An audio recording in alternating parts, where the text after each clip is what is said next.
নমস্কার বন্ধুরা, আমি তোমাদের রঞ্জিত স্যার। আজকে তোমাদের ইউনিভার্সিটি অফ ক্যালকাটার শিক্ষামূলক সংগঠন পরিকল্পনা অর্থাৎ এডুকেশন অর্গানাইজেশন অ্যান্ড প্ল্যানিংয়ের সেমিস্টার 4-এর CC 4-এর লাস্ট মিনিট সাজেশন নিয়ে এসেছি। দেখো, আমাকে অনেকেই বলছে স্যার একটু এমনভাবে কোশ্চেনগুলো করে দিন যেরকম ইতিহাস, বাংলা। তোমাদের বাংলা CC 4-এর পেপারে দেখেছো কমন কোশ্চেন এসছে, আমি কিছুক্ষণের মধ্যে ওটা আপলোড করে দেবো।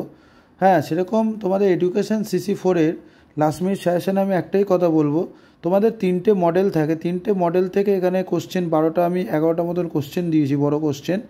এবং এই কোশ্চেনগুলো তোমরা যদি করো, এই কোশ্চেনগুলো তোমাদের 5 মার্কসেও কমন পাবে। কীরকম? কারোর ধরো বিদ্যালয় প্ল্যান্ট কি, একটি আদর্শ বিদ্যালয় গৃহের বৈশিষ্ট্য উপাদান আলোচনা করো।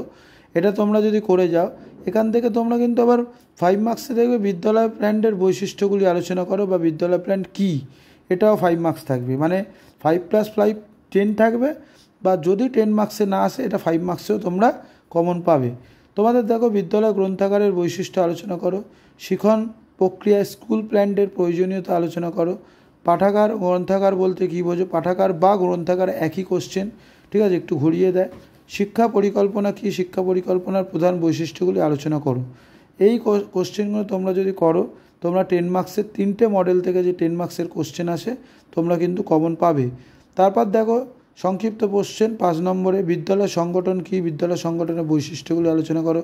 সংগঠন বলতে কী বোঝো, এর কার্যাবলীগুলি আলোচনা করো। বিদ্যালয় সংগঠনের সাধারণ নীতিগুলি আলোচনা করো। নীতি আর বৈশিষ্ট্য কিন্তু একই।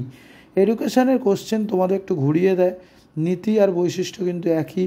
আদর্শ বিদ্যালয় গৃহের বৈশিষ্ট্য আলোচনা করো।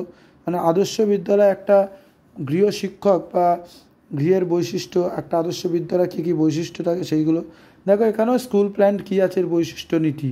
এটা কিন্তু তোমরা 10 নম্বরে করলে 5 নম্বরে আর করতে হবে না, ঠিক আছে। এই কোশ্চেনগুলো তোমরা যদি করো তোমরা 100% কমন পাবে। এছাড়া 3টে মডেল থেকে তোমাদের যে 5 মার্কসের কোশ্চেন আছে সেইগুলো কিন্তু কমন পাবে। কর্মশালা কী, কর্মশালার প্রয়োজনীয়তা বা গুরুত্ব আলোচনা করো। কর্মশালার মূল পর্যালোচনা করো, মানে মূল নীতিগুলি পর্যালোচনা করো। শিক্ষা পরিকল্পনার বৈশিষ্ট্যগুলি আলোচনা করো। এই কোশ্চেনগুলো তোমরা করো। এছাড়াও যদি কারোর তোমার PDF দরকার হয়, সাজেশান দরকার হয়, সে হোয়াটসঅ্যাপে যোগাযোগ করতে পারো, হোয়াটসঅ্যাপ নাম্বার দেওয়া আছে। তোমাদের অল সাবজেক্টের সাজেশান অ্যাভেলেবেল আছে। আমি CC 4-এর হিস্ট্রি, ইউরোপিয়ান হিস্ট্রি, যেটা কালকে তোমাদের পরীক্ষা আছে, সেটা কিন্তু আমি আপলোড করে দিয়েছি, দেখে নেবে। তোমরা এইগুলো করো, তোমরা 100% কমন পাবে।